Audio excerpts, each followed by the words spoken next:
Kejadian kapal terbakar di Pelabuhan Wayame, Ambon.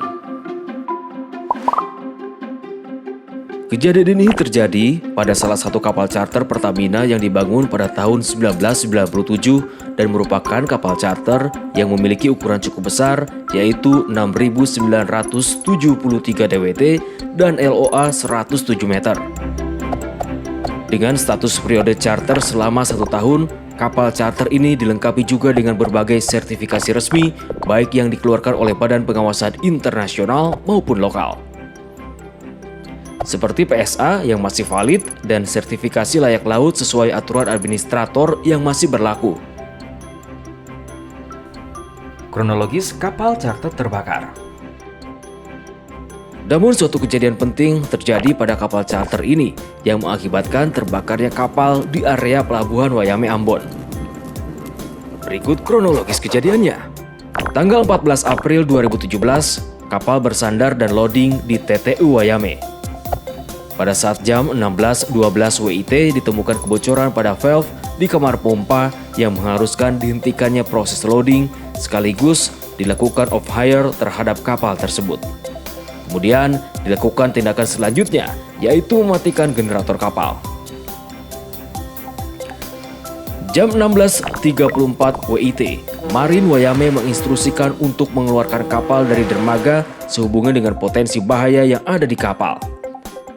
Dan setelah kapal berhasil dilabuhkan, dilaporkan tidak ada aktivitas yang dilakukan di atas kapal sampai tanggal 21 April 2017.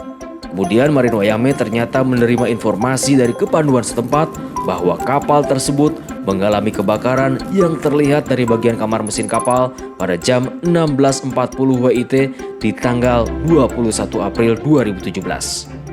Dan secara responsif, Marin Wayame melakukan tindakan serta berkoordinasi dengan tim SAR setempat untuk proses pemadaman, evakuasi, dan pencarian korban.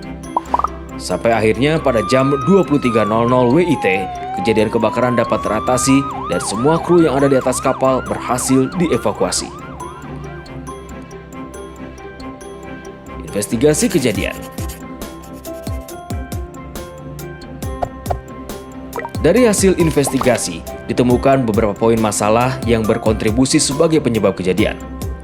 1. Perbaikan kargo pump nomor 1 yang tidak disupervisi dengan baik.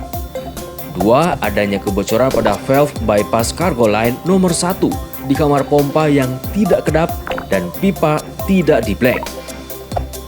3. Terdapat kebocoran kargo yang berasal dari kamar pompa yang mengalir ke kamar mesin.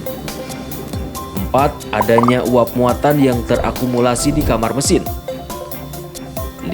Sistem ventilasi exhaust tidak bekerja karena generator kapal dimatikan atau blackout. 6. Awak kapal kurang memperhatikan prosedur cold work dalam bekerja.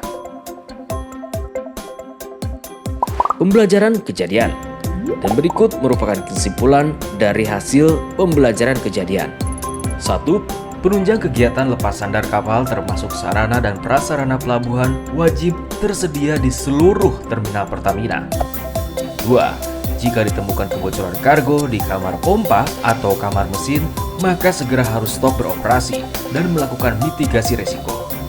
Jika potensi bahaya sudah nyata, kapal harus segera dipindahkan ke lokasi aman. 3.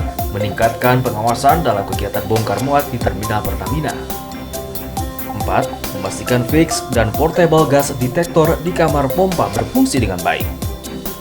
5. Memastikan kekedapan pembatas antara kamar mesin dan kamar pompa.